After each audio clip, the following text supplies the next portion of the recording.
ជីកអូខ្លាំង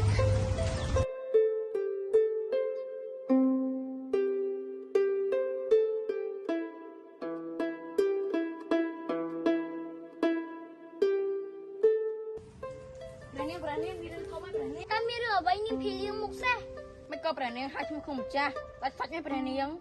មានរឿងអ្វីឆាប់រៀបរាប់មក ប្រែនាងចង់ដឹងប្រែនាងឆាប់អន់តិចមក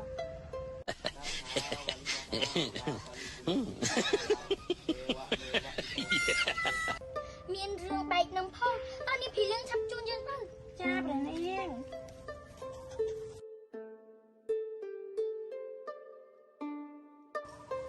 ាប្រែនាងម្ចាស់បានទៅមកពីណាតើតំនេះប្រែនាងបានមកពីណា ក៏ឲ្យលោកគេឲ្យប្រែនាងអត់នេះព្រះអង្គទិញឲ្យខ្ញុំម្ចាស់អត់នេះខ្ញុំមិនបានមកពីណាទេ ខ្ញុំសុំ4 10តបបានទេ បើប្រែនាងចង់បានតែបងទៅឃើញទៅ អូខេបាច់នាងកញ្ចាស់មុខដូចសេះណាបាត់ហើយ ចាប្រែនាង តោះនាំយើងទៅវាយភេកទៅរកទាំងអស់ ចាប្រែនាង បច្ជីភេកនឹងហើយនាងភីលៀងមុខសេះ ចាប្រែនាង នេះឈ្មោះគេឈ្មោះថេវិកមិនចាំប្រែងនេះបច្ជីសង្ហាណា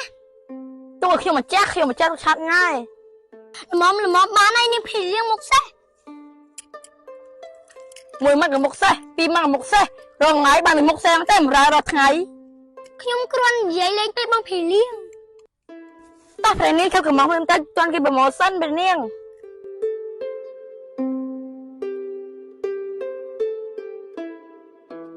ហើយបងភីលៀងអីក៏យូរមែនគាត់ទៅកំងអត់ប៉ុណ្្នឹងសោះខ្ញុំចាំនឹងយូរហើយ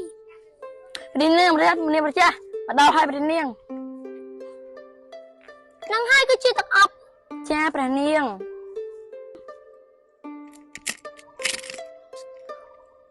បច្ជីក៏អោខ្លាំងណាស់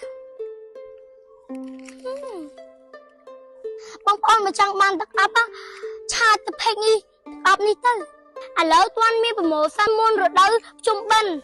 បើបងចង់បានតាក់ទងតាម Facebook Page អូយក៏អោខ្លាំងណាស់បងប្អូនអើយ